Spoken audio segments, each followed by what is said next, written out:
सोचिए अगर किसी गांव में एक ऐसा कुआं हो जिससे पानी तो निकलता हो, लेकिन जो उसमें झांके वो पहले जैसा कभी ना रहे। नमस्कार दोस्तों, कैसे हैं आप सभी। उम्मीद करती हूँ बहुत अच्छे होंगे। मैं आप सबकी होस्ट एक बार फिर लेकर आई हूँ एक नई कहानी। कुछ लोग कहते हैं वो कुआं आवाज़ें करता है, कुछ कहते हैं वो नाम लेकर बुलाता है, और कुछ जो सच जानते थे, जिन्होंने कभी किसी को कुछ बताया ही नहीं।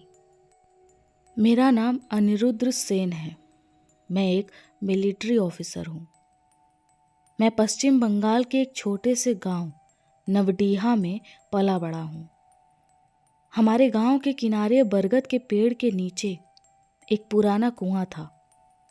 गांव वाले उसे मौत का कुआं भी कहते थे। बचपन से हमें सिखाया गया था कि उसके पास मत जाना, शाम के बाद उधर मत देखना, और सबसे ज़रूरी बात, अगर कभी उस कुएं से कोई आवाज़ आए तो पलट कर जवाब मत देना। उनकी ऐसी तकियानुसी बातों पर मैं अक्सर हंस देता था। सच कहूँ तो मुझे इन बातों पर भरोसा नहीं था। कुआं बस एक कुआं होता है जिसे लोग पानी पीने के लिए खोदते हैं। इससे ज़्यादा आखिर इसका वजूद और क्या हो सकता है। और वैसे भी हम फौजी किसी बात पर तभी यकीन करते हैं जब हम खुद उसे महसूस करते हैं। खैर, कहानी तब की है जब सालों बाद मैं ड्यूटी से गांव लौटा था। मैंने देखा कि माँ की तबीयत काफ़ी ज़्यादा ख़राब थी और मेरे पिता भी पिछले साल ही गुजर चुके थे। अब मैं और माँ ही घर में रहते थे।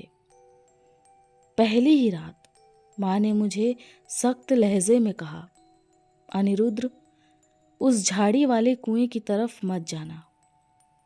आजकल उस कुएं की खबर कुछ ज़्यादा ही उड़ रही है। और तुम तो ठहरे मनमौजी, हम गांव वालों की बात तो तुम मानते ही नहीं। इतना सुनकर मैंने मुस्कुरा दिया और कहा, माँ, ये सब कहानियाँ हैं। माँ ने मेरी तरफ देखा और पहली बार उनकी आंखों में मैंने डर देखा था। उन्होंने हल्की सी आवाज में मुझसे कहा, कहानियाँ तभी बनती हैं जब कोई लौट कर ना आए बेटा। माँ की ये बात सुनकर मैं परेशान सा था और फिर उस रात नींद मुझे छू भी नहीं रही थी। मैं यही सोच रहा था कि माँ को कैसे समझाऊं कि वो अंधविश्वास में ज़्यादा यकीन ना करें। इसलिए ही तो मेरे पिता की मौत हो गई। वो भी इन बातों पर बहुत यकीन करते थे। और उस रात मंदिर के पुरोहित होने के नाते वो उस कुएं के पास गए और वापस फिर कभी ना लौट पाए।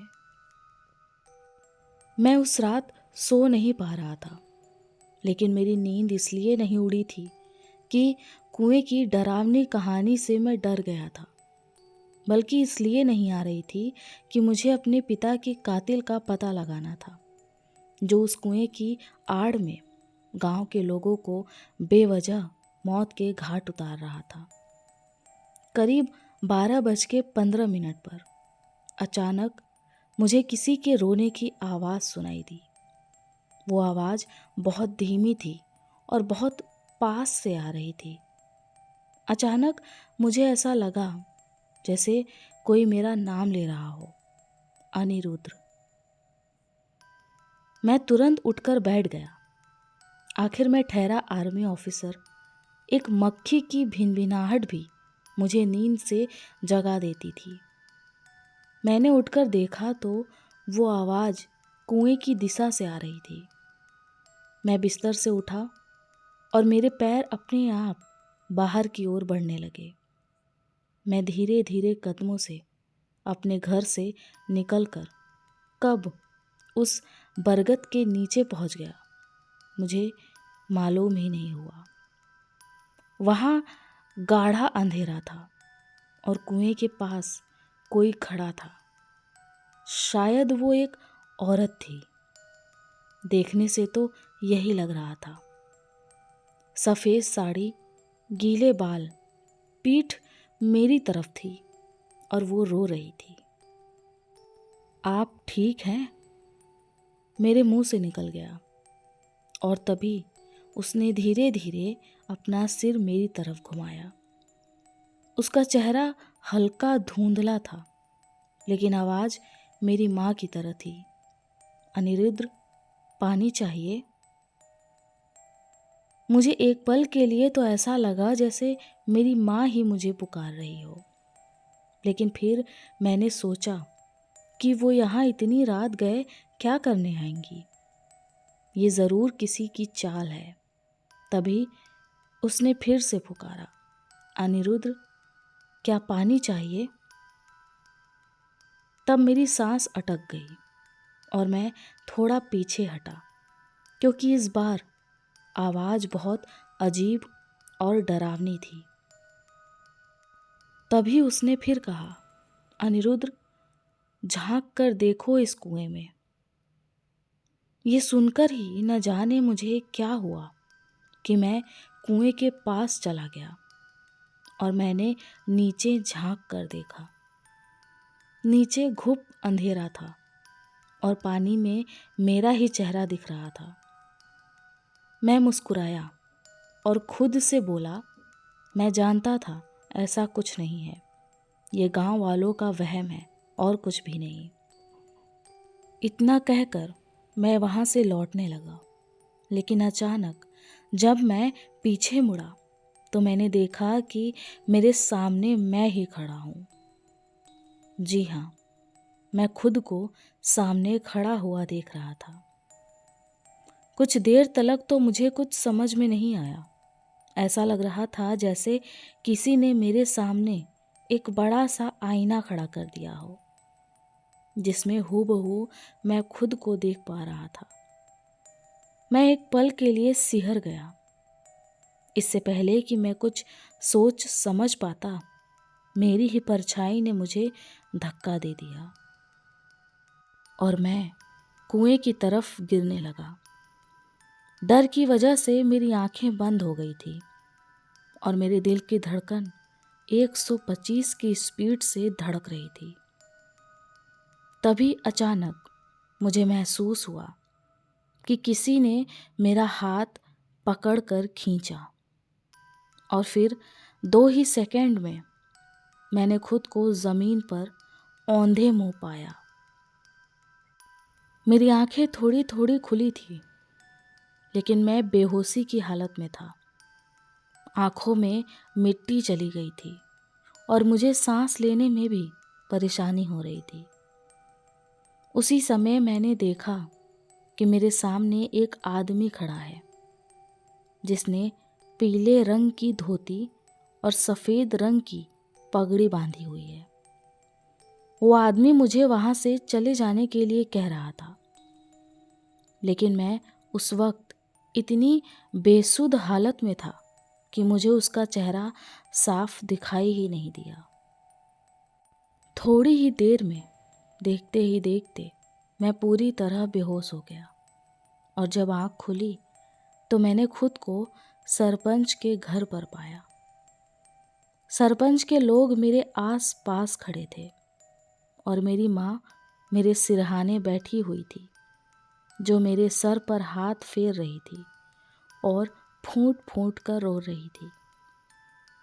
मैंने आँख खुलते ही माँ को पुकारा। उन्होंने भी प्यार से मुझे गले लगाया और बोली, तुझे मना किया था ना कुएं के पास जाने के लिए, तो फिर तू क्यों गया? तब मैंने माँ से बताया कि गांव आते समय बस कुछ दूरी पर ही बस रुक गई थी, इसलिए मुझे पैदल ही थोड़ी दूर चलकर गांव की सीमा तक आना पड़ा।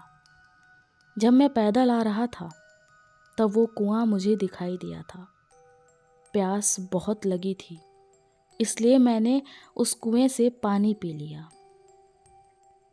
इतना सुनकर सरपंच जी ने कहा, लेकिन अनिरुद्ध, उस कुएं का पानी तो काफी समय पहले ही सूख चुका है। उस कुएं में तो पानी का एक बूंद भी नहीं है। सरपंच जी की बात सुनकर मैं हैरान था, क्योंकि मैंने उस कुएं में ऊपर तक पानी भरा हुआ पाया था। मैंने तो पानी पिया और उस कुएं का पानी एक बोतल में भरकर भी ले आया। मेरी ये बात सुनकर सभी परेशान हो गए। सरपंच जी ने तुरंत ही पंडित दीनदयाल जी को बुलवाया, जो उस समय मेरे पिताजी के चले जाने के बाद मंदिर के अगले पुरोहित बने थे। उन्होंने तुरंत मेरे हाथ में एक धागा बांधा और कहा कि मैं इसे खोलूं नहीं। जो कुएं का पानी मैं लेकर आया था उसे भी बाहर फेंकवा दिया गया। उस दिन के बाद से मेरी तबीयत एकदम ठीक हो गई। लेकिन एक बात थी जो मुझे अंदर ही अंदर खाए जा रही थी कि उस रात मुझे उस कुएं में गिरने से किसने बचाया था। कुछ दिन बीत जाने के बाद मैंने ये बात माँ से बताई। फिर माँ ने मुझे जो बताया उसे सुनकर मैं वाकई बहुत हैरान था। माँ ने बताया कि उस दिन अमावस्या थी, जब तेरे पिता शाम के समय मंदिर में संध्या आरती करने गए। उस शाम वो पीले कलर की धोती और सफ़ेद रंग की पगड़ी पहने हुए थे। ये सुनकर मैं एकदम से रो पड़ा, क्योंकि वो और कोई नहीं बल्कि मेरे पिता ही थे, जिन्होंने उस रात मेरी जान बचाई। इस हादसे ने मुझे एक बात तो समझा दी कि ये ज़रूरी नहीं कि हमने जिसे कभी देखा ही ना हो वो इस दुनिया में हो ही नहीं।